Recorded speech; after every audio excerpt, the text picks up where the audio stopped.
John. Hello, welcome. It's Thursday, the 4th of February. It's approximately 9:30. You're watching Broadsheet on the Telly. You're all very welcome tonight. Joining me on the panel, as always, we've got the Queen of Crumlin, Vanessa over in D12. Welcome, Vanessa. Hi, everyone. Good evening. And we have two Northsiders joining us tonight. We have, as always, a man in the dark. He's either in his mammy's wardrobe or he's in a state-of-the-art recording studio. Jimmy, welcome.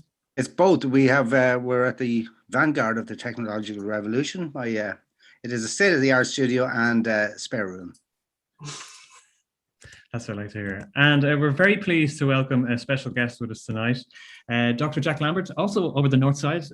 He's a doctor of infectious diseases and medicine in UCD College of Medicine. Jack, you're very welcome to the show. Thank you for joining us.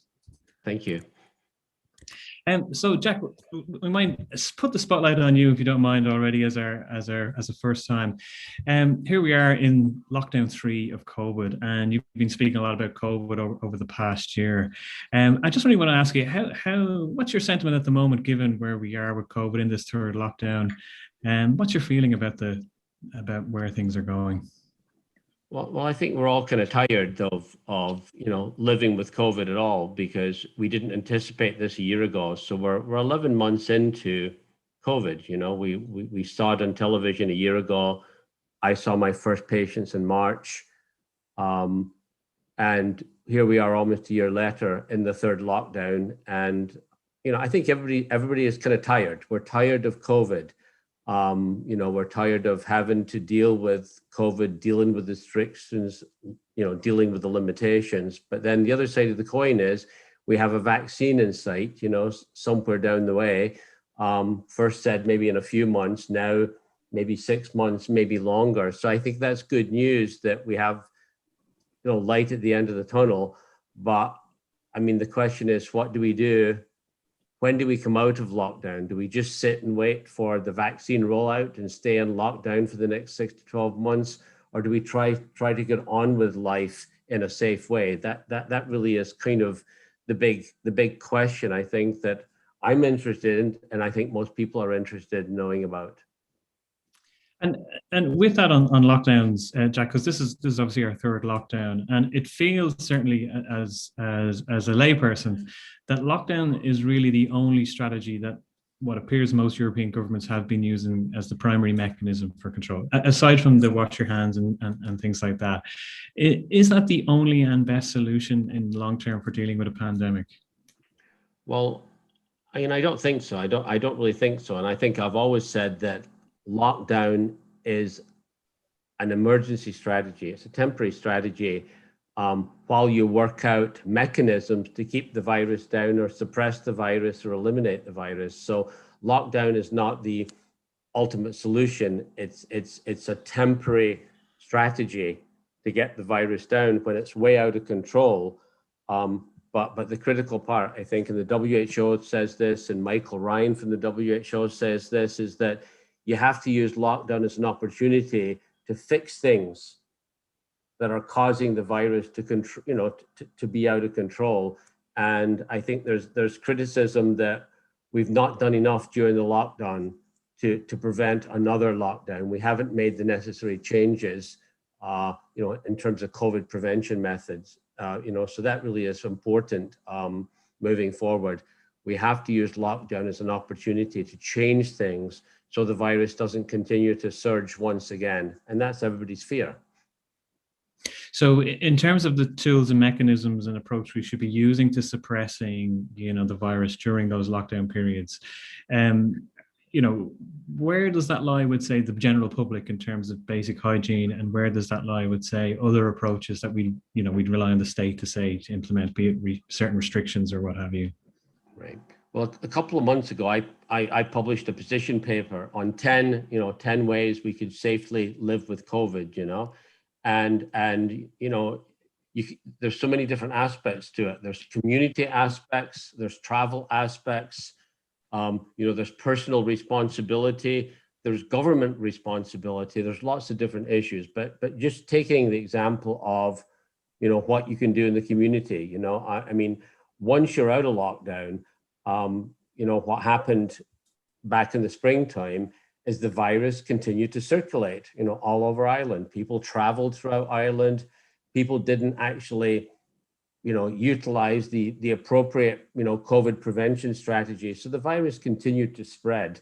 So I think there's really an important infrastructure that needs to be put together once the virus is down to keep the virus low, and part of that is, testing, tracing, contact, the appropriate prevention strategies in the community. I mean, other countries have enforced the use of masks, making sure that your outdoor resources, that you have are safe for people to utilize. I mean, we're moving forward. We are going to have to reopen up our, communities. We're going to have to open up our industries, our restaurants, our pubs, all of our community facilities. Moving forward, we need to open up our schools, our daycares, the gyms, the sports clubs. And before the last lockdown, I go around town and I look at what's happening in the gyms, and I look at what is happening in the community, and we haven't done it right. We really haven't done it right. You walk around town and you see people not using masks properly. You see people not socially distancing properly. People walking into stores not washing their hands.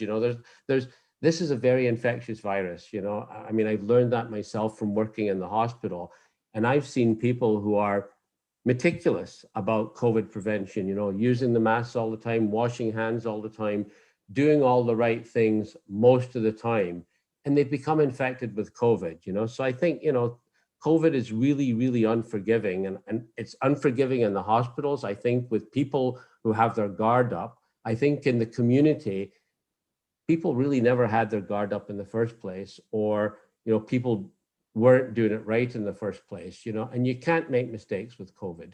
I mean, there's less influenza this year, we've discovered, and there was less influenza last year in China and last year in Australia, because they were using masks, they were doing all the appropriate COVID prevention. That was good enough to keep influenza low. This last year has been remarkable. A lot of respiratory viruses have not spread around the world because we were doing better. But I think with COVID, the message is it's really unforgiving. And I'm just concerned that when we open up the community again this time, if the virus is still circulating in large numbers, we're just going to experience lots of outbreaks, in lots of different settings, because people have never really did, the right thing, most of the time, or 100% of the time with COVID. People are not religiously using masks, washing hands, socially distancing. I just think it's an unforgiving virus, and we're just way too lenient in terms of the way we deal with it. I think most people are doing their best. It's not, but you have to understand this is a very contagious, infectious virus, and it's unforgiving, and we have to do even better than we currently are in the community, I think, in terms of all the COVID prevention strategies we know about, hand washing, distancing, wearing a mask. It's otherwise, we'll be in and out of lockdown, or we'll never come out of lockdown if the virus continues to circulate at high numbers. Just on that, in terms of, enforcing of the basics, do you think, the government, or do you think, as a society, we should take punitive approach? Or, I hear about, say, in Australia or New Zealand, where there's more support mechanisms to, to encourage people to, wear masks and that. And I think in the UK, there was talk, I don't know if they've done it, of introducing, I don't want to say the word fee, but it's what springs to mind. But there's a financial incentive to report your, if you have been confirmed a case of COVID.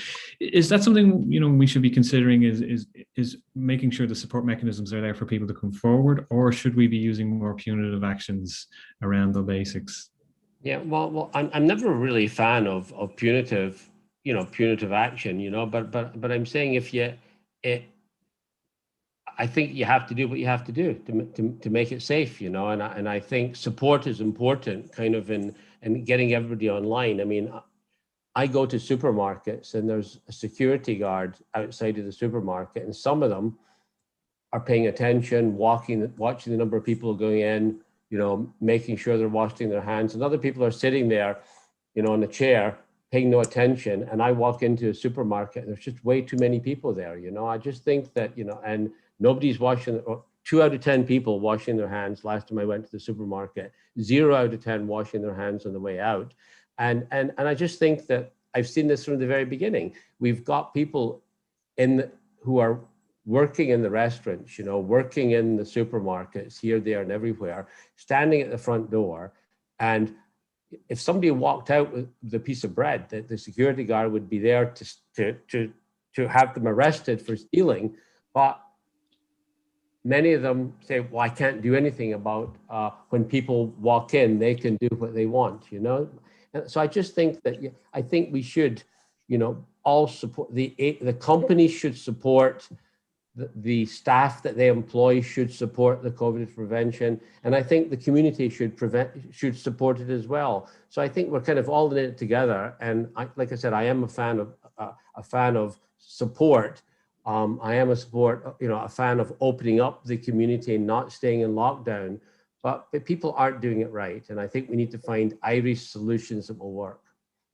Jack, you mentioned there, in the starkest possible way, you just, for the first time I've seen in a long time, from a recognized expert, outlined how virulent and how unforgiving this pandemic is, this virus.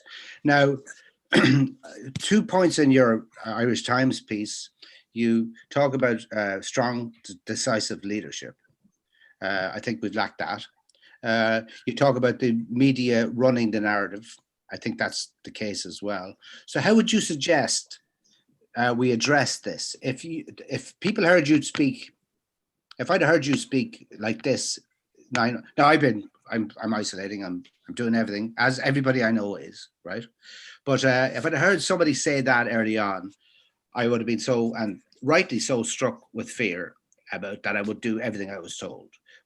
Clearly that hasn't happened, as you outlined in the supermarket, human nature and all that stuff. And so how would you suggest we address it now, after all of this, after 11 months of misinformation, disinformation coming from our government and our media? Well, I think if you use America as an example, America's gone through, 10 months of propaganda and just recently, there's been a change in government, and there's somebody called Tony Fauci standing up now. And there's somebody who's standing up with the scientific background, with the knowledge, with everything behind him. And he's basically saying, we're going to be driven by science, we're going to be driven by science. And I just think there really has to be, we need to get this right. And we need one person, I think, I've always said this, who has the knowledge, who has the skill set, who knows the ins and outs of this, not somebody who's standing up one day without all the information, the accurate information, not 5 different people from our government or from the HSE, from the Department of Health, speaking on the same subject, giving different numbers, giving different information. I mean, we talk about mixed messages, and I think, like I said, this is unprecedented. COVID is a very scary virus. I think it's absolutely magical that we've got a vaccine coming, but it's not going to come quickly. There is light at the end of the tunnel, but we may have to live another 6 to 12 months with this. We need the government to stand up with one voice, to give accurate information, to give reassuring information. Even today, I was listening about the mentioning there's been 220 doses of the vaccine given. I mean, what I want to hear is, how many people have been vaccinated, not how many doses of vaccine. I want really clear information. That's important to me. And then I want them to, stand up and say, well, that is 1% or that is 2% of the Irish population, and then really outline, what the plans are, and they have talked about the plans. And I know there is, reiterate to all populations in Ireland what the plan is for the vaccine. When we anticipate you'll be getting vaccine, the government doesn't have control over the delivery of the vaccine and making the vaccine. So I understand there's been there's been kind of a shortfall in terms of vaccine deliveries. But withholding that, I just think it's very important to have a clear message, because people need hope and people need clear information. And I would say there has been, even a few weeks ago, the virus in Ireland was surging, but it actually had plateaued. And there's still information coming out in the press is the worst is yet to come, and then there was an X number of cases of deaths from COVID, which is a tragedy. But then people standing up from the government and saying we could have X number of thousand dead in the next month. I think we just talk about what we have. We have a detailed explanation. We need to explain where the deaths are coming from. Are they coming from the hospital? Are they coming from the nursing homes? I mean, people need an explanation, some context to the numbers. And I just think so many times the way the numbers are presented in the media, and actually I think, by the government at times, it seems like it's an attempt to scare people into staying into lockdown and respecting the lockdown. And if that is the purpose, it's not working, because you look out there. There's lots of traffic. People are not respecting the lockdown. The numbers aren't not going down like they should. I think rather than kind of spinning numbers and, fear through the numbers, I think we should actually have proactive messages saying, this is a very scary virus. You have a responsibility to do this and this and this. To tell the shopkeepers, this is a scary virus. You have a responsibility to kind of support people coming into the store. Your security guard, your staff, everybody has to do it right. I just think we need more messages out there that clearly outline what's going on, why we're in lockdown, how we can get out of lockdown safely, rather than, saying on a daily basis that the numbers could be, the ICUs could be overwhelmed in 2 weeks. It could be Armageddon. We could be like America, the deaths are unimaginable. I mean, like I said, I think we dealt very well with COVID this time around. It's very unfortunate it flared up, but it flared up all over the world. It's a very unforgiving virus. When we locked down, I think it was necessary, but I think people are in lockdown, people are tired. They need really clear messages from one person, and they need interpretation of what the results mean. There's a lot of anxiety and fear in the community from these repeated daily communications of numbers. I think there has to be more time spent on, what we can do as a society and individually to keep the numbers down, to get out of lockdown and stay out of lockdown. Just one of the things that's been a big focus in the last couple of weeks, Jack, is the area of travel. And we're seeing this big push for zero COVID, and even in the media, there's a lot of talk about what that would mean for Ireland. But there's the examples given are always countries outside of Europe. What's your view on the whole travel thing? Should we shut down the border? Should we ground planes? Should we have mandatory quarantine hotels? And kind of where I'm going with this is one of the things that's always kind of irked me about it is we don't now finally require people traveling to produce a negative test. But people who are confirmed COVID cases and close contacts, there doesn't seem to be any scrutiny on that. We average 10,000 cases a week at one point, and if we take the average number of close contacts of those, that's possibly a further 20,000. But yet there's no, I guess, enforcement around that. But there is a big focus on travel. Are we focusing our energy in the wrong areas, or should we is it realistic to call for a mandatory quarantine of all passengers? Where's your perspective on it?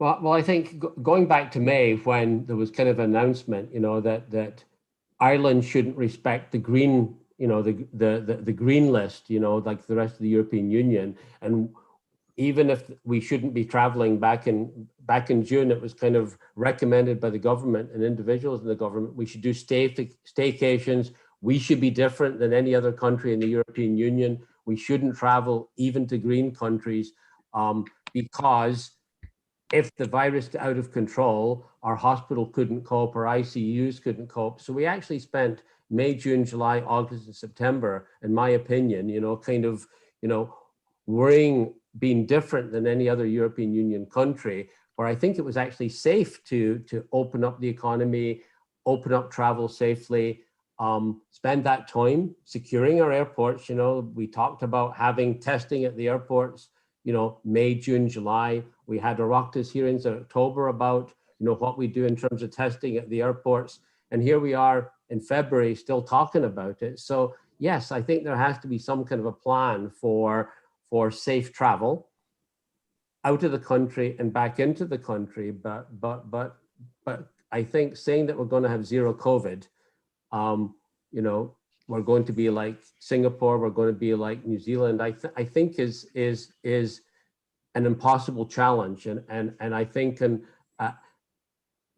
it's one component of living with COVID. But if I had to focus on something, I would actually focus on putting a lot of my energies and resources into upscaling the vaccines so that we can get that done quicker, so that it can be done in 6 months and 12 months. And I put a huge amount of energy into the community and education and training and support so that people are, so that every setting is safer than it was last time we went into lockdown. Because otherwise, when we open up, there's going to be outbreaks again. And I think a component, obviously, is the travel issue. But we spent the last 2 weeks talking about travel. And if you look at the numbers of cases, last time I looked at the numbers from the government in the last 2 weeks, there was about, still 30,000 cases or so in the last 2 weeks, of which 7 were identified from international travel. So I just think that the elephant in the room is still the cases in Ireland, and also in the cases in the border counties, that how can we enforce, international travel restrictions when people are freely going back and forth across the border. And that has been one of the highest incidences, of COVID. Northern Ireland and in UK have had the highest incidence. And until recently, there's been very little restrictions on travel or monitoring of travel. It's been basically an open border. So to screen a few people coming into the airports or into the ports, it's going to be important moving forward, having a program and having a strategy for that. But even more important is getting, everything right on the island of Ireland for people who have never left the country. And just actually on the topic of vaccines, we talk about the deadliness of disease, and obviously new variants is a big concern for everyone. The headline always says scientists are very gravely concerned. Gravely concerned was one I read recently in one of the British newspapers.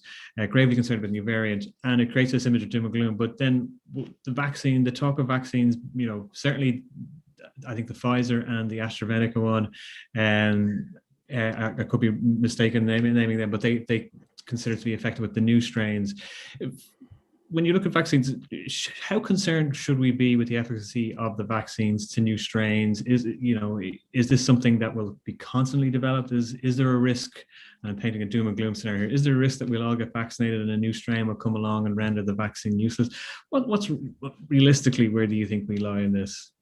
Right. Well, viruses are not new to scientists, so we've dealt with viruses before. COVID is just another one. So looking at influenza, every year influenza mutates.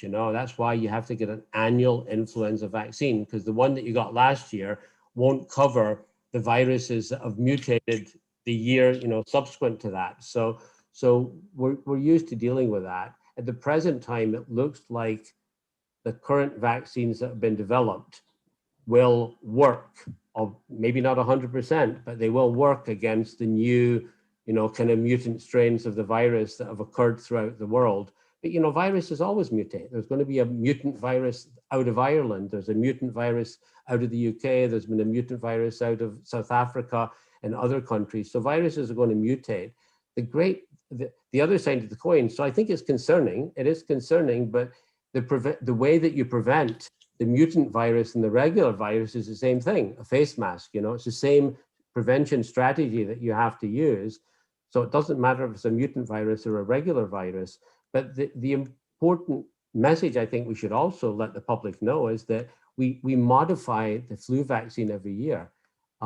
We can modify the coronavirus vaccine. So the current Pfizer vaccine, Moderna vaccine, AstraZeneca vaccine, they have the ability within a few months actually to make a new vaccine that would actually cover the mutant virus if there's kind of a gap in the immunogenicity of the current vaccines. So yes, it is concerning, but I think there are ways through science and vaccine development to overcome that. And we may need booster vaccines in future years. If this virus continues to go on year after year after year, we might need to get booster vaccines on an annual basis, just like we do with influenza.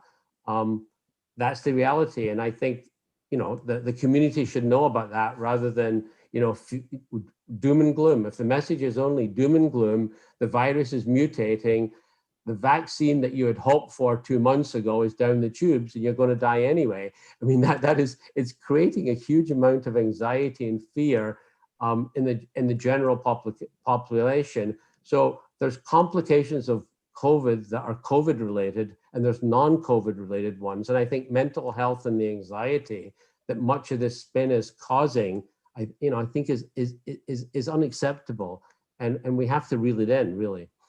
Well, in relation to that, Jack, and what you said earlier on, is there a mechanism in place other than NPHET and Tony Holan? Does anybody from the government ever consult with you, for instance? Or can you say? Well, no. I mean, I've offered. Sometimes the most outspoken and knowledgeable person is not the person that's chosen to be on the committees. So I would actually say, so yes, I'm quite happy to work with and support the government, and I've offered, but I've not been asked to be a part of the team yet. Wow. You didn't get the call up. Nope, I haven't got the call yet. I've offered my services, but I'm waiting to be called. Well, it would appear to me that in line with what you said about decisive government and stuff, that it's incumbent upon our Minister for Health to know who you are and to talk to you at some point, to know that I'm not questioning the validity of NPHET or Tony Holan or anything. I just think there's a lot of confusion from that end as well, and from Luke O'Neill and people like that. And hearing it directly from the horse's mouth, as it were, is what we all deserve, I think. Right. I mean, to defend the government is that there are 23 or there's over 20 infectious disease experts in Ireland, and I think they've all offered to assist the government, okay, in supporting, giving advice, giving expert advice, and I have been critical of the government because I don't think they've had clinicians, people with boots on the ground, on a day-to-day basis at the meetings with NPHET. This goes back to February, March. I've mentioned, do you have infectious disease expertise on your team? And there wasn't that expertise early on. And they did bring somebody on board, but they didn't have somebody on board day one of the COVID epidemic. And if you just look recently, they added a few. They announced that in NPHET they added a number of medics and scientists. This was just in the last month or two. They announced that they added some people, but I still would step back, is that I think we're stronger if we work together. If the people on top who kind of control the strings talk to the people on the bottom who are in the trenches doing the day-to-day work, who know the context of the numbers, who know how to implement successful strategies in the community because they work in the community, I think we're stronger if we use all the necessary expertise, even outside expertise. There's a huge number of pharma companies in Ireland, and people working in these pharma companies with expertise, and they have medical backgrounds, and they have boots in the ground experience, and they have implementation science expertise.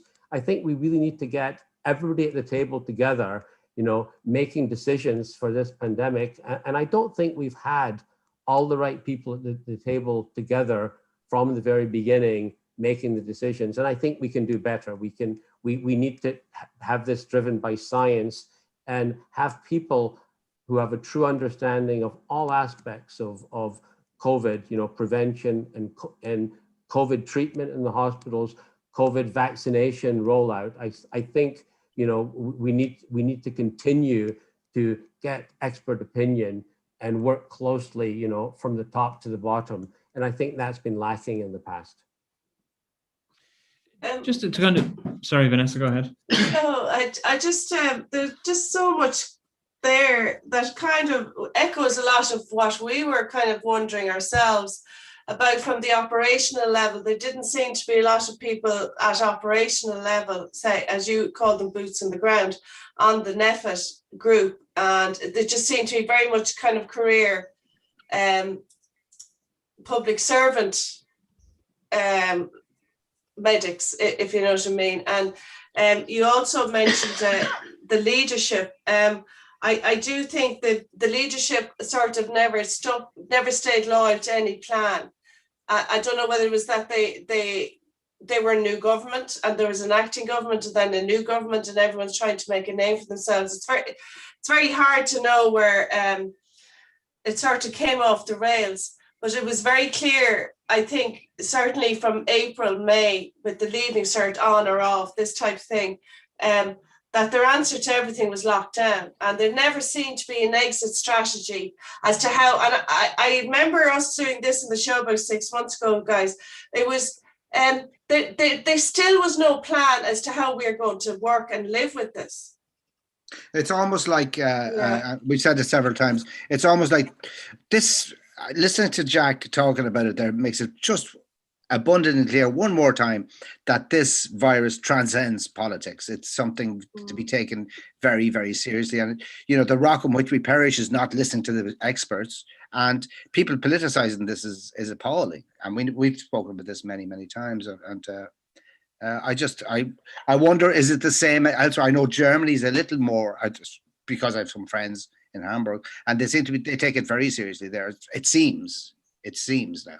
But the idea of the supermarket, as the analogy that Jack used there. However, another part that didn't sit well with me, Jack, in your article at the Times, was the idea of COVID SWAT teams. I was a little worried about that, the idea that, Right. you know, well, but, you know, but maybe if it's necessary, absolutely, if it comes from the right source and it's given as clear information, because we've talked about this on the show several times. What's happened now, apart from the mutations and the spread of the virus and all this stuff, is the mental health issue. That's, you know, the COVID depression is a thing now. And we talk about this a lot. And that comes from lack of information mostly. If you just tell me what is happening, and I can adjust as a normal person, we all can. And we can all take the information, incidentally. They don't have to sugarcoat it, you know.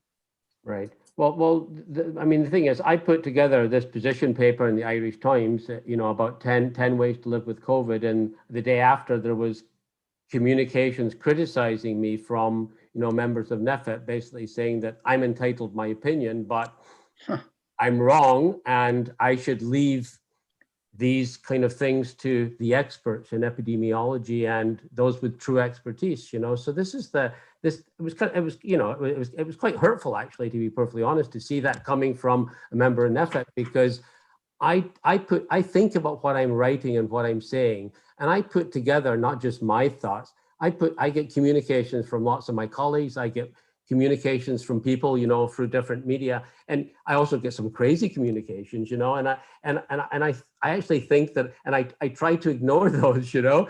I'm trying to look for solutions, and I'm trying to look for good solutions. And it's sort of like, I feel like it's sometimes like you see the you know, somebody heading for a cliff, and you're trying to stop them running off the cliff, and you try to give suggestions, and then there just seems to be, like I said, there seems to be there's historically been a lack of engagement, and lockdown is not a solution. Counting numbers is not a solution. Reading the numbers off daily is not a solution. You know, announcing plans for lockdown, you know, from one person before it's been announced by our elected ministers, that it doesn't look good. It just doesn't look good. It looks like there's a power struggle. It looks like there's a lack, there's a void in leadership. You know, we can't do it with COVID. The virus is unforgiving. We have to do better than that. And I just think there's what's some of the stuff that's kind of been on television, some of the stuff that's been on in the newspaper, some of it coming from the government, some of it coming from the public health emergency group, some of it being driven by the media. It's having its effect on the Irish population in terms of mental health, and it's not helping us coming up with a way out of COVID. It's very discouraging from people, and that's what I hear my staff saying. That's what I hear people in the community saying. So I'm not just kind of, this is not my own observations. This is kind of a group observation from many people, and I do stick my neck out to talk, you know, and there's consequences to that, unfortunately. But I think, you know, I just think that we, you know, we all have to get together and come up with a unified message. And right now the messaging is not getting the point over that we want to get over. Sorry, Neil, I've interrupted you again. Go on. Thank you, Neil. Do you know what, like you've just kind of laid out for us there, is that there has been no consistency or a communications plan from day one, because I suppose we had an acting government and then you had NEFIT assembled together, and there was a bit of back and forth with NEFIT themselves, you know, with the early days with the nursing homes, and they seemed to be, they hadn't quite settled into their own role, I think, at the time. And so everyone was caught on the hop around March, April, you know, PPE, do you wear PPE? And then, of course, the masks, and were they going to be wearing masks? Was there no masks? I know you'll be grand, and you know, all this. And then we had a new government, and they still didn't develop a communication pattern with NEFIT either, even though NEFIT has seemed to settled into their role. And the only thing that's been consistent has been, and kind of progressed, is the actual virus itself. Whereas we have been all over the shop, like in terms of managing it. The other thing that's been absolutely reliable is how you catch the show and what's likely to happen. Absolutely. I work in the hospitals. I take this virus very seriously. I see people die, you know. I mean, I don't want to catch COVID myself. I got the vaccine in the hospital, you know, and I'll tell you, you know, I'm every day on the wards. In the back of my mind, I've been worried like everybody else, but I've worked every day, you know, during the COVID pandemic. And when I got the vaccine, I'm just letting you know, it was such a sense of relief, you know, and you know, and I just wish that everybody in the country could get the vaccine very quickly, because it gives you such a sense of relief to have this vaccine. But like I said, I think we need to have positive messages out there. We need to have clear communication. That there does seem to be, you know, issues between, there are historically been issues between the government and the public health group. And, you know, I don't know why, if it's a new government, if it's a transition government, but it really needs to stop. There needs to be a clear communication message. There needs to be a chain of command that is very clear and is adhered to, because otherwise people see through that and people lose confidence. Yeah, but you know, the thing to do at the time was, because you had to change of government as well, was actually just to appoint a czar for the whole thing. Well, you mentioned, yeah, the Anthony Fauci type of character. We didn't really get someone like that, and it's like, and maybe that's where it's juggled. It's gone through so many hands, and it go between NEFIT and government. And former minister was taking the current minister's questions, and yeah, you know, like we're making excuses now for our own handling of the whole thing now as well. Sorry, just Neil, let me ask this question, right? You say you got the vaccine. I'm not going to ask you which one you got, right? But Neil and Jimmy work in the entertainment industry now, I suppose, and you know, like say big gigs, right? You know, festivals and stuff, and you know, in a year or two, when let's just say 12 months, and there's a reasonable portion of the population is now vaccinated. People now are taking flu vaccines every year. They're taking it a lot more carefully. You know, can you see that type of lifestyle returning, where we will have pitch invasions and we'll all be in mosh pits again? And well, not me, but you know, I'm generalizing, but you know, Jimmy will be back performing in open air gigs and stuff like that, and Neil will be back performing in sellout venues. Is there reality to that, or is it we're just going to live our lives very differently? Well, you know, there was a virus similar to COVID, you know, called SARS, which was, you know, 18 years ago, and it spread, and then they were able to suppress the virus, and it disappeared. You know, I think if we can get herd immunity, you know, meaning either people infected, which is already happening, and people vaccinated to a certain percentage, then the virus will suppress and go to a low number, and possibly be, you know, to the point where, yes, we can get back to a normal life. We can go to mass gatherings. We can live a normal life, but it's going to be different. It's always going to be different in the sense that, you know, COVID may be with us on an annual basis. We might need an annual vaccination for coronavirus. But yes, I think we need to find strategies to, you know, just like we did with flu, you know, we've got plans for flu. It's a respiratory virus. Coronavirus is an unexpected respiratory virus. Yeah, I think there is hope for the future to get back to pretty close to the normal we were before. But how long will it take? You know, people were optimistic back in November, December, and it was announced it'd all be sorted in 3 months. It's not a 3-month plan. It's a 6 to 12-month plan, you know? So we just have to have reasonable expectations that there is light at the end of the tunnel, but the tunnel might be a long tunnel. It's interesting you should say that, because you talked about messages of hope, and what's happened is that we're getting people saying the exact opposite of what you just said there now, Jack, you know, that things will happen in May and September specifically. And these are the experts that are on the TV and stuff. And it's like, I know that's not true. We know it's not true.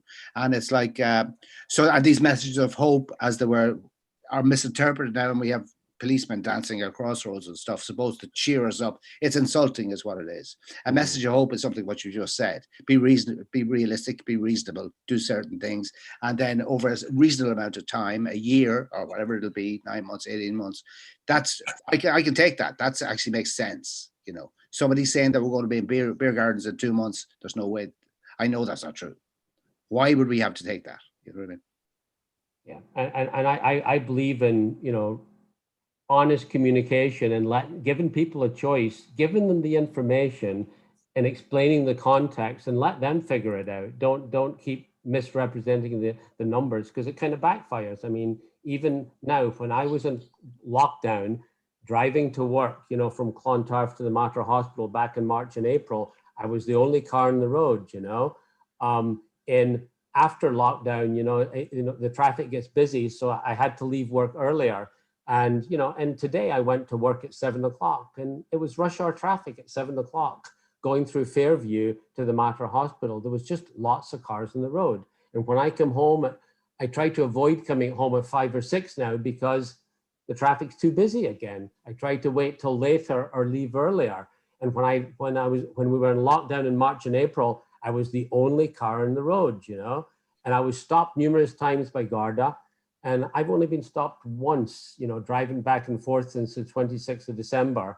I've only once been stopped by a Garda, you know, in any way, shape or form. So we're not really in a real lockdown. We keep on talking about things, but we're slow to do things. And this virus is not slow. Yeah, but you know what, Dr. Jack, right? I think the Paddy's relationship with this virus has changed, because in February, before any hint of lockdown, before there was any reported case here, we were all behind closed doors. People weren't going out. There wasn't a car on the road here in February. And I remember going into, I was in court, and like there was masks, there was gloves, everyone was doing the thing. And this was February. You go into March, and like the outrage and the uproar of lads going over to Cheltenham. And then Patrick's weekend, like they you know, it was the let's just say it was everyone else screaming for Patrick's Day to be cancelled before it actually was cancelled by Leo or Leo Varadkar, whoever it was, making the decisions then. You know, and I think at this stage now, people have given it their best. I think that's how people feel. They've given it their best. They've given the government all this time to try and get it sorted. And they're just keeping their fingers crossed now that, you know, that they'll get there till they get the vaccine. And I think it also has to be said, and all the people making the decisions that impact our lives, the Royal R and we, of course, are people that haven't felt one pinch of a lockdown. You know, they haven't been off work, they haven't had to come to arrangements with their mortgage or their lenders, or, you know, they've had to cancel holidays maybe or something like that. But everyone that's been involved in the decision making here has not felt one pinch of their decisions, the outcomes of their decisions. And I think that sort of representation has been badly missing, whether it's on NEFIT or at the government advisory level. And I think that input and the measure of that impact has never been recognised. They do the speeches and they'd say, oh no, and I've had family members, Micheál Martin last week was saying, and I have family members that have been impacted. You know, it's just not the same. It's not the same. And I just feel that gap has never really demonstrated itself, that there was a genuine recognition of that. And I feel that those that are still making the decisions still think that they can keep pushing it back and locking down and making mistakes. You know, they had the fridges done, but no rollout. You know, like it's. I don't want to sound critical all the time, but Jesus, you know, there's times when I wonder, would I have done a better job myself?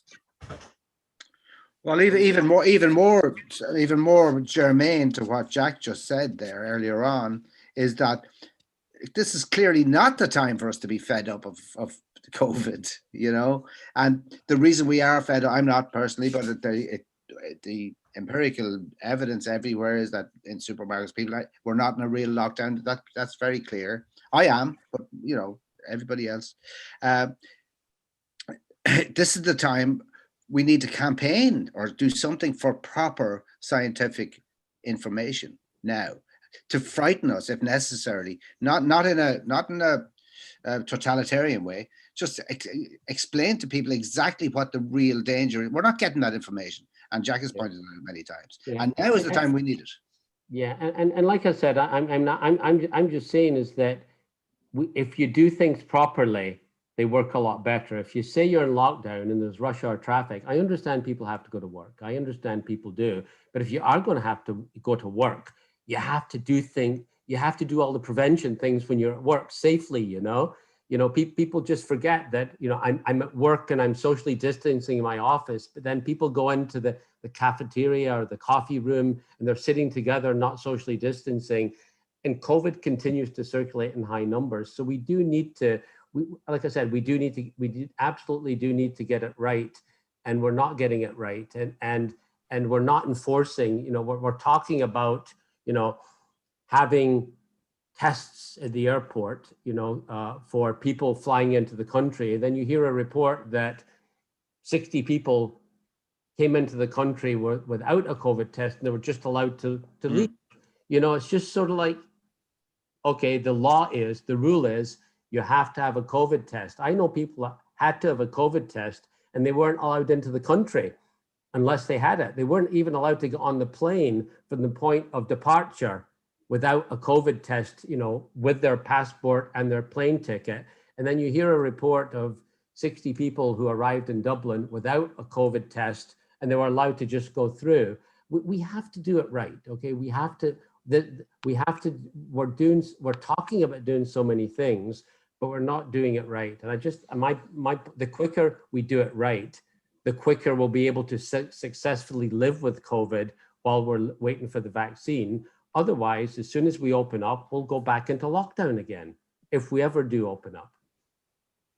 And just asking, I know you kind of spoke generally there, Jack, but I don't have the quote in front of me, but Tony Hula made an interesting comment today of, you know, until we're all vaccinated, we have to assume none of us are vaccinated, something like that. And I know you've talked about herd immunity. Realistically, we hear 70%, 60%, 80%. Where do you see that herd immunity kicking in? And I often say I don't really understand herd immunity because humans don't live like cows. What exactly does that mean for Ireland as a society? If our borders are still open, or people do go on holiday, we know there's a certain level of resistance from some section with taking vaccines and a fear around that. Where does herd immunity really, kick in here, and what does that mean? Well, I mean, there's theories behind herd immunity. Everybody catches it, and the survival of the fittest. So you vaccinate people, especially the highest risk individuals, and so they're less likely to catch it.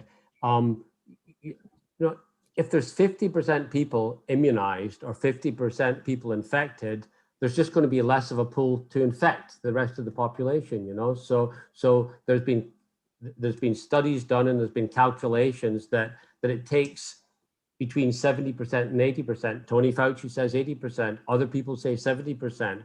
So if you get 70 to 80% people, vaccinated, then only 20% of people are walking around circulating the virus. So it's just a strategy to control virus replication and virus transmission. But it's also important to know that even though I've had my vaccine, and I'm hoping it was 95%, I hope it was 100% effective, I'm not going to take the chance. I continue to religiously wear a mask, wash my hands, and get on with life, So I think that is the message. The message is, having a vaccine doesn't, at the present time, until the virus is suppressed to tiny numbers, it's still going to be circulating. You still have to continue, even if you're vaccinated, doing all the appropriate COVID prevention methods. And I do that. It shouldn't give you a false sense of security. And on that, sorry, Jimmy, on that, is it a reasonable expectation of people to assume that, let's say, if we do see that ramp up of vaccines in Q2 as expected, that as those high risk groups are vaccinated, would you expect that, hospitalization and deaths would reduce, even though we don't have that massive herd immunity yet, but would you expect those hospitalizations and deaths to reduce dramatically, or would you expect any change at all, or? No, I think it will drop. I think it will drop. It will drop. Even if you look at the data on the rollout of vaccine in Israel, they're actually and they had huge numbers in the community, just like Ireland did, and they were doing a mass vaccine campaign. There's early evidence that that the vaccine seems to have an impact. It's having an impact on hospitalizations and serious illness and deaths and people ending up in the hospital. So it's making a difference even now.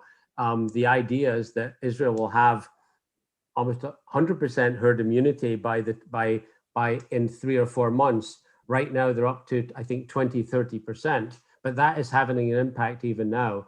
It's just, so yes, it will have an impact even before the 70, 80%. But that's what it's going to take to get the virus down and keep it down, so that there isn't new surges, throughout the world. Wow. And just another question that I was asked today, Jack, because you mentioned flu earlier.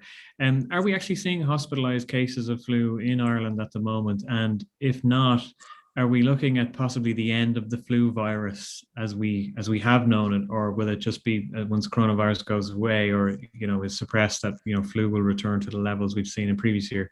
Because certainly from a HSE perspective, we've always been under pressure with with illnesses and the flu in the hospitals, and I guess maybe it's not the right word, but we've been very lucky this year that we haven't seen that. But are we seeing any cases, and will the flu make a comeback once we have suppressed coronavirus in future years, or what's the science community think? Yeah, it will come back again. If you look at, like I said, wearing a mask for COVID has resulted in a reduction in influenza and other respiratory illnesses. There's less kids coming to the hospital with respiratory illnesses. There's less adults coming to the hospital. There's almost 0 cases of influenza this year in Ireland. There was almost 0 cases last year in the Southern Hemisphere in Australia. There's just a recent publication from China that they had almost no influenza last year in China, and they attribute it to a function of non-pharmacological interventions, i.e. hand washing, social distancing, and masks. But if we stop doing that, then flu will get back a year from now, flu will get back on its cycle of, infecting worldwide populations. So it'll come back again. But maybe we should be more vigorous moving forward in the winter, wearing masks, not just for coronavirus, but for other respiratory viruses. It would make a difference in people's health. So maybe it'll become the new normal in the winter season to wear a mask on buses. They do that in Asia, throughout the winter. We used to kind of look at people from Asia walking around with masks in the winter and think it was unusual, but it might become the new normal. I can see people getting flights with a mask on, particularly long haul flights. I can see that being quite common as well. Mm-hmm. Come here, Dr. Jack, do you think there's a chance we'll be able to go and see Blondie in Hull in October, or will it be cancelled? Well, first things first, lads. I guess I'm not a doom and gloom person. I'm a half full person, not a half empty person, really. I think it's possible. Yeah, I guess I have faith in that we can get it right. I have faith in the population that we can redouble our efforts and put up the fight. So yeah, I think it's possible. See, lads. Wow. Is that over yet? One last question for you, Dr. Jack, if you don't mind. You talked about positive messaging and with the trifecta of social distancing, hand washing, masks, vitamin D and zinc. What's your position on that? Well, I think we fail to acknowledge all the other things that might work. So vaccines absolutely is a good prevention, but what do we do in the meantime for prevention? And there's been such a reluctance, I think, of the medical community to take on, alternatives. For example, in China, there's kind of, besides masks, there's Chinese medicines, there's gargles with betadine wash, there's use of vitamin, D, vitamin C. There's a drug called, there's a number of different drugs that have been available both for prevention and treatment that people have been reluctant to do studies on, but there's data out there that there are other alternatives, and I think we should embrace those, and we should support those and do more studies. And there's these people with post-COVID now, who are still sick and nobody knows what to do with them, and I think we need to look at what we can do in terms of vitamin supplements and other supplements to repair the immune system that's been damaged post-COVID. So yes, we should look more carefully at, new opportunities, ivermectin, vitamin supplements, gargling with betadine, some of the herbal products. I think we should look at those in the meantime while we're waiting for the vaccine and the mask and the other, COVID prevention strategies. I think it's a good idea. We should be doing it arm in arm with all the other strategies. So are you kind of hinting there that this hydroxychloroquine, Vanessa. I didn't do science from my leaving cert. Is there some basis that wasn't as ridiculous as Trump made it sound? Yeah, well, actually, the thing about it is, yes, early on, it looked like it potentially could have some benefit, and there's some studies actually done in prevention in India that, for prevention, it looked like it worked. It got hydroxychloroquine get caught up in the middle of politics, and it got scuttled before it had a chance for MD to prove whether it would work or not. So I'm not saying it's the right answer, but I'm just saying we never even get a chance. And we haven't given vitamins a chance. We haven't given ivermectin a chance. We haven't given other, treatments or preventive strategies, a chance, not just in Ireland, but in most of the developed world. Jack, you've been very generous with your time. I have to say, it's been highly educational, informative, and possibly some of the most on the money in terms of the information you've shared with us. So really appreciate that. I think Broadsheet being Broadsheet, it wouldn't be fair if we let you go without asking you a question that a lot of our commentators on the website often battle it out week on week, and that is the issue of cyclists, runners, and joggers. If we're out going for a stroll in the park and a couple of joggers or runners or cyclists are whizzing by us, should we be worried? Are we going to catch the virus from those bloody joggers and cyclists, or is the risk so low we shouldn't even be talking about it? Well, I think if you're outdoors in the middle of nowhere, there's no risk. If you're outdoors in a biking tract and there's people going by sweating and panting and coughing and you're close to them, can the virus spread in that way? I think it can. Is it more likely to spread if you're in an indoor setting? If somebody's coughing and spitting on you in an indoor setting and you don't have protection, much more highly likely. So I think it's a possibility. My advice is wear a mask outdoors as well. If you're in a congregated setting, if you're in a wide open setting, there's no reason to do it. But I don't want a runner running by me, close to me when I'm walking out in Clontarf. I don't want a bicyclist going by me, sweating and coughing, right in my airspace when I'm walking around without a mask. So I have concerns. I think we should err on the side of over caution, because we keep on getting it wrong. I'd rather overreact and get it extra right than underreact. And like I said, even in the school system, my son recently was saying that some of the teachers were just wearing a visor, not a mask, and I just think, I think we need to get the message out that that's not adequate protection, that's not going to do the job. I think the virus especially this new virus, can maybe even aerosolize, not just droplet spread. So that increases the chance of transmission from an example that you use, somebody outdoors, with a bicyclist going by, coughing and spitting in close proximity to them. I wouldn't be comfortable in that situation. Certainly going to be rage in the comments tomorrow. So well, I won't jog. I won't jog until I have the vaccination. No, I think you should jog, but I just jog in social distance at the same time, Because Spain some parts of Spain have actually introduced this week a rule that outdoor exercise masks must be worn. Runners and joggers have to wear a mask when exercising, which I know there's been a lot of anger about. Jack, it's been highly informative and educational. Really appreciate you coming on the show. You're on Twitter. You've got a very complicated handle. Can you remember it offhand what your Twitter handle is? Absolutely no idea. I'll post it soon. If you email me, though, I'll send it to you by email. I'll look it up in my computer. Okay. We'll tag it into the thread. Jack, one question from me, Jack. Have you seen Luke O'Neill's band? Have you been in it, or have you watched it, or do you know any of the lads in it with them? No, I don't. I've never met Luke O'Neill. He's on the other side of the Liffey. I'm in the north side. Oh. See, there's even a north-south divide there in the medical community.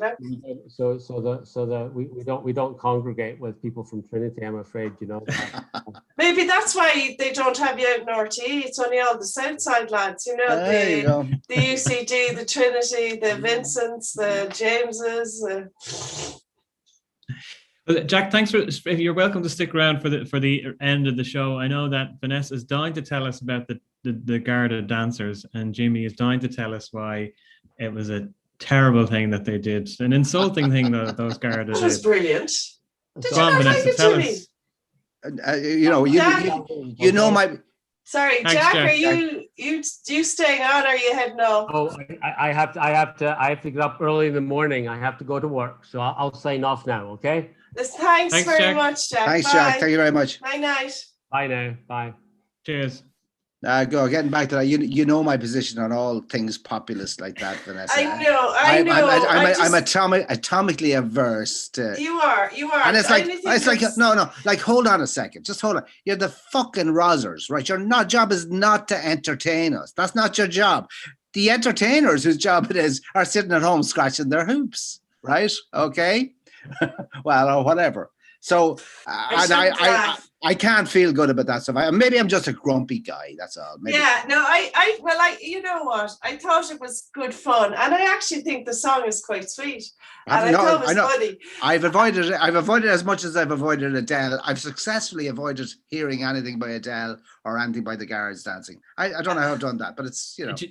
Jimmy, can I ask you a question? Because I'll reveal my thoughts after you answer this question. Did you dislike this video before you'd even watched it? Absolutely. See, I haven't watched it. I haven't watched it because I had a negative feeling about it before. Thank you, Neil. There you go, Neil. I said, if I watch it, it could be the most amazing thing I'll ever watch. But if I watch it, it'll only reinforce that. And I don't actually, like, really, at the end of the day, do I have an issue with the Guards in the video? No, I don't. No, of course not. That's not the point. For the same reason as Jimmy has said. Well, actually, my first thought were when I saw a group in the clip. They've broken the 5K. Yeah, are we allowed to do that? Because they were off duty, I believe. Are we allowed to get groups together like that to do that? No. A, we're not. Jesus. B was the clips of You know what? The Perry, shut up. It was a group of different groups all around the country. I know it was a challenge. Giving it a lash. And they took it seriously. There was only one of them. No. There was only one of them now. You sound like Jenny, my missus. She said, listen, it was for a good cause and it was a challenge and all that. But I don't know if it's a good cause or not, but it's a challenge. I don't know if it's a good cause. I just thought they all got together. They did it. They practiced. They put thought into it. It wasn't just like giving it a lash in the canteen or a fella, just rocking up and making the most of it. They put thought into it. They put effort into it. I thought it was good fun. It's a bit like Richard Bruton doing fucking sit-ups and teaching us how to make a Thai curry. I do not want my politicians being fucking personalities. I really don't. But you know what I think, right? And I kind of regret. Am I swearing? Sorry, I swear. No. Here's the thing. A certain someone not unknown to us had a good rip at this video the other night. Kevin Higgins sent it to me. And apparently there's all demonic images and this and that. There's all different shit, right? Let me tell you now, that sort of misery, right? Totally devoid of being able to enjoy yourself or just lying like there on the beach with your giving it a go with the lads, or just even seeing that there was a bit of fun to be had on the day. It's as simple as that. Okay, well, if people cannot see that there was just a sort of a sense of doing something together that was totally outside your norm, was something that you didn't normally do every day or you were unfamiliar with. I like, you can see there now they brought in the Irish dancer and she worked it in. But you're like, what is wrong with just doing something that's just not miserable? It's about plain. Okay, Vanessa, relax. Okay, it's a bit like someone telling me Michael McIntyre is funny. Michael McIntyre is as funny as cancer, right? Okay, in terms of humor, right? But he's very successful. Fine, he can fill Wembley Stadium. I can't like it. It's a subjective thing. It's not fun. I would sooner drape my nether parts over a wet electric fence than watch Michael McIntyre. And the same with the Rozzers dancing in Moore. I'm sorry, it's just atomically. This is the man, folks, that takes off his shirt. That was years ago. Gives it loads. He's well to strut himself. I was 19. That's different. That's a different matter. That's performance and it's rock and roll and it's all that stuff. And that's what I do. I mean, they're the guards. They're the fucking guards. They're the guys who are going to put me over having no NCT or no tax because I can't afford it. We shouldn't laugh. And actually, guys, I was thinking of you the other day. I was just, I kind of felt bad about it. Both of you are involved in the performance professions, and a lot of your job, how I do my job, how I perform my job hasn't changed and it's not going to change, okay? But how you do yours is fundamentally different going forward. And I don't think I appreciate that enough, Witchy. So my apologies to you. Vanessa, that's very sweet. Thank you. I was laughing and, kind of sniggering because I didn't appreciate how difficult it now is for you guys to kind of even do the job you've always done. And it was something that you said to me, Jimmy, was about like you have to actually produce a performance with no audience, you know. And I know Neil's show was a +1 where he pick some poor misfortunate out of the audience and make a show of her, you know. I don't make a show of anyone in my show. Well, do you know what I mean? Like the hypnotist, you know, he has her. In the eyes, not around the eyes. You were at my, you've seen my show. I'll go back in the room. Okay. Well, that's true. I have seen your show, but sorry, but you know what I mean? I don't think folks, we appreciate just how the environment for the performance, those that perform with a live audience has fundamentally changed. I don't think Tubbs is going to fucking notice, by the way. I don't think any of that crowd are going to notice. But I mean, in terms of like Jimmy and Neil and so many others. So, but it does say, well, thank you very much. It's something I think we kind of need to be more proactive about. Acknowledge, and thank you very much. But in fairness, it does sound a little churlish if we talk about it or if anybody talks about it, because there are a lot of people suffering at the moment. There really are a lot of industries suffering, dying. So we're not the only ones, right? However, it's an interesting that you'd mentioned Tubbs and the guards and the people that are trying to lift the spirits of a nation. I mean, that's actually not their job. I mean, that's our job, actually, and we're not allowed to do it. Okay. So it's triply hard to watch it. It really is. And that's maybe just me being an egotist. But well, you know, we should write the song, you know. It's not Jimmy, maybe we should do a dance. Maybe we should, you know, be inspired by the guards and get together, socially distanced, of course, and do an LG or something. Okay, if it involves leopard skin tongs, I'm there. We make it a broadsheet on the Telly dance off thing. What's the dance called to the guard? The Macarena. No, I don't know. No, I think it's like a wedding. It's an Angolan wedding dance. So people have weddings in Angola. It's that type of. It's something about that, and they do it with plates, and they don't spill the plates or something. I don't know. But Vanessa, just getting back to that a minute, because you did mention at one point about the. I don't want to go after RT particularly now, but the books and blah blah. And there has been a backlash in the last couple of weeks about. D Forbes has announced a 30%. No, sorry, a 3% cut in. No, yesterday. It came out yesterday. Yeah. Now that's kind of like throwing jubes to an elephant, really. That's. I'll tell you now, folks. The payroll is not the problem in RTE, and that's why they tell you. That's why they publish those big fat wages, because they're trying to convince you all they need to do is tweak wages. Forget it. Moving they can have the pay. You can have the payroll there. And all you're getting is what you got for the last 5 years for the next 5 years. That's not what you want. I think now there's been some kind of a sea change. That's the sense I'm getting from the reaction. The only thing they did different. Well, you've read the annual report. Well, you've read my version of the annual report. And I think one of the strongest messages in it is that they're looking for funding to keep the same show on the same road. And the same show is not. It's not fit for purpose anymore. It's not fit for purpose. And it's just the most extraordinary waste of such resources as well. The infrastructure, the talent that they've had, the skills they've been able to develop out in there, you know, as civil servants for the last 40 years, you know, and they've all that in-house. They have a lot, they have a very endearing brand, actually, that they have just abused. Everyone knows the RT, everyone knows, you know, Duff, you know, like News at One and the Late Late Show, and they've actually taken the piss and they've abused their brand. And I'm adamant about this, by the way, and I said this again and again. Tinkering with payroll is not going to solve their problems. And they're actually, the idea that the funding model is all about the funding model. It's not, it's the operational model.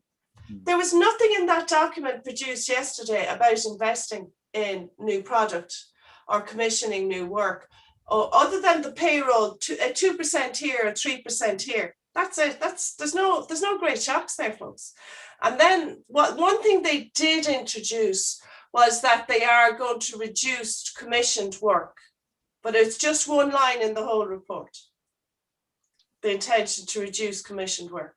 What they should do is just make one big flat commitment. We will not, by 2023, we will not be importing content. And all that money will be invested in developing a streaming platform. Well, can I say one thing here now, because we're always ragging on RTE, and in fairness, there was a recent report about gender equality on the airwaves, and RTE1 are really leading the field in this, in fairness, in terms of female artists and all that stuff.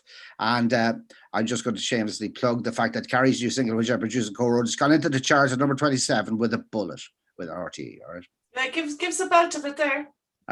Me sing it now. Yeah. Try join in. Oh, no, yeah, right. No, it's actually, so, I mean, no, they are doing some good, radio is doing some good things, but they, you know, as you said, you know. What they do right, they do brilliantly. And what they do right is radio, and they do sport. Okay? Radio, I'll give you an example now, and I'll give you a combination of the two. If you're into sport, like I am, right? You could tune in there around about 8 a.m. on a Saturday morning, okay? Okay, you're going to get Country File first and all that, right? But if you've been lucky, you get it when Marty's on it.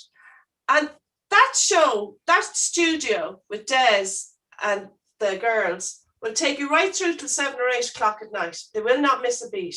And they'll have lads coming in from the different stadiums in the UK coming in. They're all coming in. They don't miss a beat. And it's... they do sport brilliantly. Now, I know a lot of people aren't into sport. If you're not into sport, you're going to say they do too much sport. And they do that brilliantly. What they get right, they do brilliantly. But it's what they get wrong. And the one howling thing that I noticed in their annual report was 77 million is used to purchase content for 2FM and for Network 2. Yes. Less than 30 million provides all the content for Tina G, Lyric. Sorry, folks, that doesn't add up. And in fairness, Tina G and Lyric are eminently more watchable and listenable than the main stations or 2FM and all. Who listens to that anymore? If you're not 18 years old, I think nobody listens to it. I think Vanessa, because I'm conscious of time, and once you get going, there'll be no stopping you. So maybe we'll cover it in more detail in the next week's show. And perhaps what you could do, if any of the viewers have any questions about what you wrote or about, you know, the RT report in general, to fire them in, and we'll hold you to account personally, Vanessa, for answering those questions, seeing as no one else is taking. Hey, I tell you, you get a quicker answer than you will from them. I did want to ask you both. We have a few minutes left. I wanted to ask you both, right? So Leo broke the news to us today. He's after booking a summer holiday. He got ahead of us all. We're all on level 5 kilometers. A staycation. He's booked a staycation now. He's not going to go on his foreign holiday, not even on the slide, because to be fair, he's good like that. But he's after booking Sligo. Sligo's his 2021 holiday. Now, am I does he know something the rest of us don't know? Is there something about this? Did he just randomly pick Sligo? Surfing? It has to be said it's good surfing, as they'd say over there, which I thought was a feudal term. Newport is it Newport or Westport? Sligo is fantastic. Innisfree, the home of Yeats, Lissadell, the Bulbin thing. It's fantastic. But Leo, on the other hand, he said this on foot of 10 days ago, saying that we might be in lockdown for a year. He's making it up as he goes. That's what I mean. What does he know? What does he know that we don't know? Well, if you think he knows something we don't know, you're definitely delusional, I think, because it's clear that Leo is making it up as he goes along. He's busking away furiously. You know what I mean? So the staycation idea that ties in with the kind of a narrative that's going on at the moment, that in May we're all going to be like German boozemy wenches drinking in beer gardens and listening to 62-year-old punk rock bands for the semi-pro, I'll say, because they've got their day jobs at Trinity, playing at festivals in September. You know, there's a narrative of this going around that's beginning to upset me a little bit, because it's clearly not going to happen. How can you be in a punk rock band and haven't been to Trinity? I mean, there's something a bit funny about that. That's like, say, a Cork person declaring for Meath. I mean, that'll never happen. Never. Never. Well, Vanessa, when I was in college, That's queer. When I was in college, I was told that all the accountants like Rage Against the Machine because they follow the rules, but they like to shout out that they don't. That's what they told me when I was in college. I have a question for Tom Morello actually, and it's Rage. I like Rage Against or ATM, but he never was specific of what machine to rage. So I've been raging against the typewriter. Is that okay? I guess that's okay. I wouldn't put it past you either. Some of those emails you sent me. Come here, guys. Did you watch anything good? Oh yes, I watched again. I watched The Gangs of New York again last night, which I think is just a masterpiece. God. A masterpiece. Fantastic. Little schlocky, but fantastic. In terms of new, I watched a thing called, can't remember the name of it now. Obviously a cobbled together thing. It was, the year is 2023. We're in lockdown. COVID-23 is happening, and LA is locked down and all socially distanced. So clearly they started making some kind of pandemic disaster movie early last year. Then COVID hit, and there was a quick shift. Demi Moore's in it. The guy from. Watch it there over the Christmas there. It's shocking. It starts off really promising, and then it does. The promise is more than it delivers. But I watched it. But and it was a bit of a dystopian view into what we could be looking at if we don't listen to Dr. Jack. Yeah. I've nearly finished a TV show on Netflix called Travelers. It's actually been around a few years. There was a bit of a delay between season 1 and season 2. I won't bore you details, but and from the sound of it's going to sound terrible, but it's time travelers from the future. I saw a couple of that. Yeah, I saw a couple of that. It's your man from what's that? The old sci-fi series. Your man, what's his name? The Canadian actor. Oh, I don't know. Mulder and Scully, that guy. No. It's not David Duchovny. No. Isn't that? No, you won't. There's no one in this you probably recognize. Although I have to say, every time I watch it, I don't know if you do this when I'm watching TV show and films, I go to the actors' IMDb pages and I look up their age and their details, and I was very surprised at the age profile. So the lead actor as such, he looks about 40 odds. He looks like he'd be hanging out with me in his 40s, early 40s, very early 40s. Whole life ahead of him. Yeah. Well, there you go. He's in his mid to late 50s, and he looks spectacular. And we're not talking like the Hollywood effect here. Like, he genuinely looks incredibly young. But what was interesting about it was the second season. Adrenochrome. That's what it is, isn't it? I don't know. Is it? Adrenochrome is the thing. That's the thing. Check it out. Google it. But the second season, this was created long before COVID, there was a virus, that world-threatening virus doing the rounds, modeled on SARS, and I just couldn't watch it. I just was struggling I was like, this is my escapism now on a Tuesday night. I'm watching a fucking TV show. But I did. One of the things I did want to mention was I endured Wonder Woman 84. Oh, I haven't watched that yet. It took me about 5 days to watch it in its entirety. It is the greatest load of shite. Now, I wasn't a fan of the big Wonder Woman anyway. I know, people thought it was great. I thought it was terrible. Oh no, I liked Your Woman. I liked Your Woman until that Imagine video. I had a really kind of bit of a thing for her until that. Oh yeah, I just forget it. But there is a scene. There is a scene in Wonder Woman 84. It's so the whole concept is there's this wish stone, and this fella he grants your wishes, and he's really mean and nasty. But there is a scene where there's a lady in a shop or in a bakery, and an Irish guy goes into the shop, and she decides to wish away all the Irish bastards back to where they come from. I thought it was the most random moment in the film. Like, what?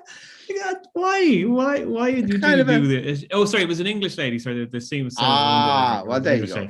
But I thought, do we have to go there in 2021? I mean, I know they're trying to show people make nasty wishes all the time, but could they not have, like, someone giving out about their dog barking and wishing the dog was dead or gone back there? Hurt for all the boys. Lads, it's not so long ago in the greater scheme of things. No blacks, no dogs, no Irish in London. Come on.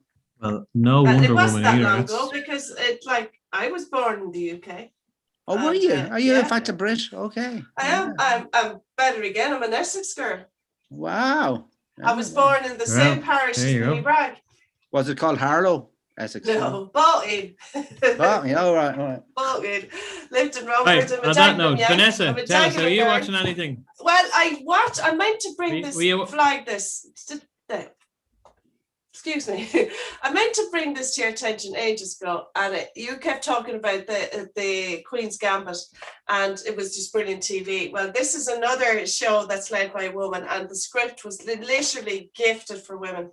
It's the flight attendant, and I remembered to Telly to put it on my list to talk about tonight because it didn't get shortlisted for the whatever it is, the Emmys BAFTAs. or Globals or BAFTA. whatever, Grammys, BAFTAs, what's the whatever. The Emmys, American one Emmys. that's not the Oscars. Whatever. Emmys, I think. So it didn't get up, but it's the flight attendant, and you know the actor that's in the I don't know the name of the character she plays in the Big Bang Theory, but it's Kaylee Cuoco plays the lead. Yeah, if you say so. The flight attendant, okay, and it's a series or it's a film. It's a series. Now, And can I pick it? You always say the wrong source. You always say it's on the Amazon or it's on the Netflix, and it's not. It's always on the other one. Where is that? Which one is it on? I just press play. The teenager lines this up for me. And I just press play. okay, right, fair enough. This is probably HBO. I'll check it out for you. But I have to say, for me, it tipped. You know, by a nose beat the Queen's Gambit for television.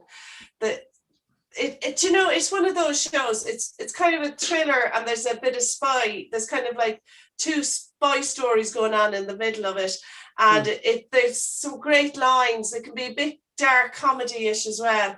It has everything, and I have to say, one of the best scripts for a female lead I think I've ever traveled through on TV. And is it set in this particular time? Is it set, are the trolley dollies, or is it all political? No. Flight attendant, yeah, and Rosie Perez is her boss in it, also a flight attendant, and basically they do long haul, and on an overnight, she's a functioning alcoholic and lives the sort of wild lifestyle, sort of the one night stands and stuff like that, and it's very organized. She has her lifestyle down to a T in between the gallons of vodka, you know, and she picks up one of her passengers and she has a night out with him, and she wakes up with him murdered in the bed, and she has a blackout, and she gets called in by the FBI when they get back to New York, and then the whole show unrolls where she starts to patch the whole few days back together, and his ghost is in her head as well. She's so fucked up from alcoholism and alcohol poisoning. Sounds good. In the whole time, like, she's stunningly beautiful, and just everything about it. And her friend, the name will come to me in a minute. She was in Girls with the girl Dunham. It'll come to me in a minute. But the flight attendant, Lena Dunham, and you may not actually recognize the lead straight away because she played such a silly, dim, kind of off the wall character in the Big Bang Theory. But when you see her now in this, like, it's real hard, in your face, perfect, straight acting. I predict her to be a huge star. Like, see her being another Meryl Streep at some point. Brilliant. So it's a movie and it's called The Flight Attendant. No, it's a series. Okay, I'll look that up because that sounds great. No, it is brilliant. Well, for me, it's the best television I've ever seen. I think, I'm pretty sure it is. And do you know what else I watched recently? I saw The News of the World with Tom Hanks. Oh, it's not out next week, I thought, on Netflix. So you watched it legally on one of those streaming sites? Oh, you're breaking up there, Vanessa. You're breaking up. All right. On that note, we'll save that for next week when it comes out, Vanessa, and you've watched it then. All right, I'll tell you all about it next week. On that note, a big thanks to our screener, Neil. I got a screener, so I could tell you all about it in advance. As Hollywood does that, sends all the screeners to the celebrity accountants. That's right. Yeah. Or RTE sends all the screeners to you, Vanessa. You're top of their screener distribution list. Oh, sure. Listen, that'll be me now in the next video there. So thank you for joining us tonight. You have been watching our man on the north side, Jimmy Smith. Thank you, Jimmy. Thank you. Our lady of leisure, who's got so much time, she watch all these shows in Crumlin. I've nothing else to do. My weekends, folks, my weekends were filled with events, conferences. Every second weekend I had a credit union meeting, and every other weekend then I was at an event somewhere. And it's just, I don't know what to do with my weekends. No, welcome Do to a dance with the guards. Who's watching Telly? That's what's been going on. And of course, a big thanks to our guest tonight, Dr. Jack Lambert.